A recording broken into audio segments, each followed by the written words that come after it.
Damian Cloeter, and I work in intro fisheries for Fisheries New Zealand. I might have met a few of you before, but I see an awful lot of new faces. I've been in fisheries for about just over a year, and I share a lot of the work that happens in this area with my guiding bait, and I'd be surprised if anybody raises their hand if they haven't met him, or we've talked to him.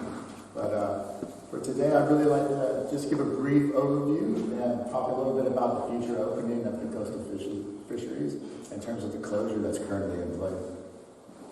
Guys, if you want that bottle, the people that bottle on the wall. Maybe off. It just adds to this. That's pretty good. Is it like that? Let's try it.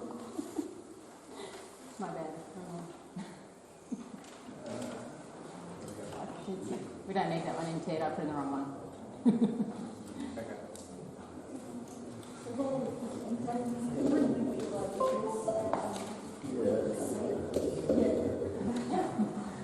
All right, here we go. Come looking out. See it out there. So obviously, the current situation, the current closure is still in place, and the reason for that is that we need to protect the sustainability of the fisheries out here.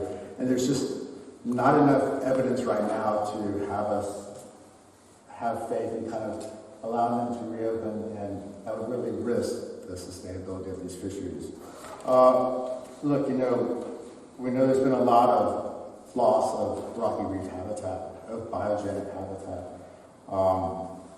and habitat from power settlement and recruitment. And so this really disrupts the whole coastal web out here. So this is still very much a kind of open sore, unfortunately, but we are seeing evidence that that healing is taking place. We've had feedback from fishers saying the abundance looked like it was as good as before the quake. However, it's still very patchy out there. And so in terms of post-earthquake, we had to make some pretty serious calls. We had to make decisions about how we're going to best manage the fisheries. And we did this in consultation with the public, with yourselves, and our treaty partners, and also stakeholder groups.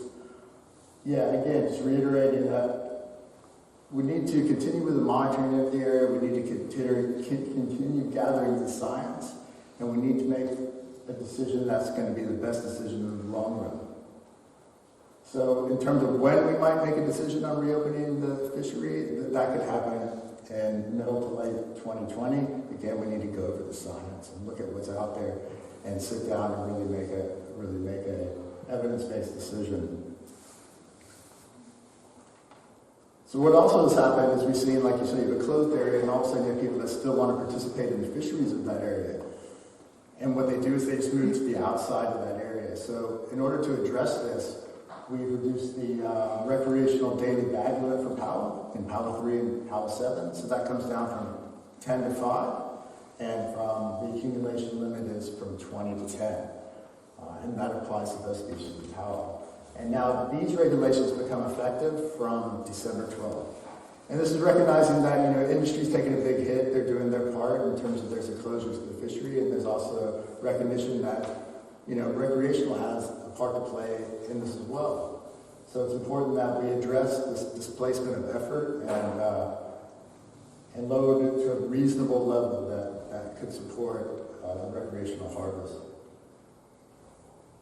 Also, some of the things that came out of the whole earthquake was we looked and we said, we got to contribute help, money, whatever, to get things going, to start being able to gather information, to start gathering science, to start gathering research around what is happening, because this is quite a unique event for here, and the way it's impacted on a small coastal town that's quite heavily reliant and has a very special relationship with its surrounding marine waters. So we put $2 million into our marine earthquake marine research project. And so that's funded quite a few projects along in about the last 2 years, as well as $110,000 reseeding trial to help with the power recovery. Now, some of the science observations that have come about is that obviously the Pala and the Rocky Reef systems, they were really impacted, and so that's going to, impact on that Pala improvement. The importance of long-term monitoring, as well as adopting finer scale management approaches.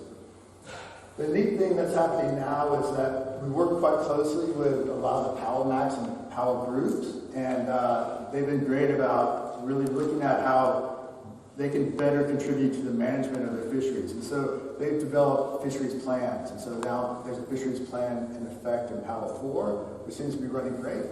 Quite possibly one in Pala 7. And they've also submitted a draft version of one for Pala 4.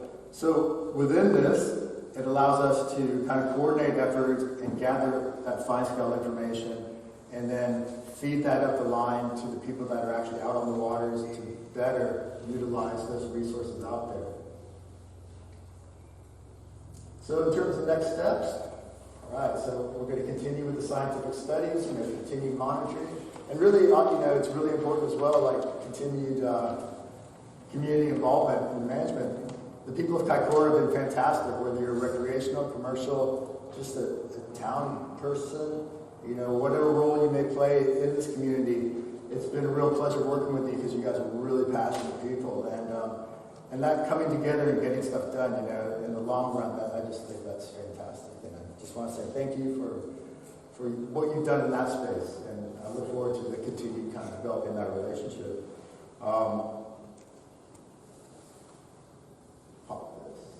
And I did want to, the big thing to come out of this is just the issue of uncertainty. So like, how do we deal with uncertainty? Because there's a lot of uncertainty there. And hopefully the research and the science that's being conducted is going to be able to shed some light on that and address some of that uncertainty that we have in there. And it's also difficult because sometimes a lot of this is real science heavy. We have Dr. Tom here, who I have, he'll talk, and I'm just like, man, my eyes glaze over. I have no idea what he's talking about, Damian and stuff like that. But, and it's hard to share that story with other people that maybe don't have the strongest science background. But it's an important message to be able to quantify and to be able to communicate. And so, in that sense, we thought, hey, what is this really about? And it's about questioning the science, questioning the research, asking questions, being okay with not understanding right off the bat. That's cool, but don't give up and approach us and let us talk and let's have those conversations. And maybe there's better ways to share some of this information with you guys. And just also realizing this is really a process. Processes can suck. It can take a long time, but the end goal is to really have something that can be utilized and can be utilized sustainably. So keep that in mind, and I thought, I gotta get quoted here, and I made it myself. Use it, not cover it. So this is really about your research, this is your community, this is your Kaikoura, and really this is your opportunity, so I won't take away any more time. Let's really try. So, yeah, thank you. Enjoy the evening.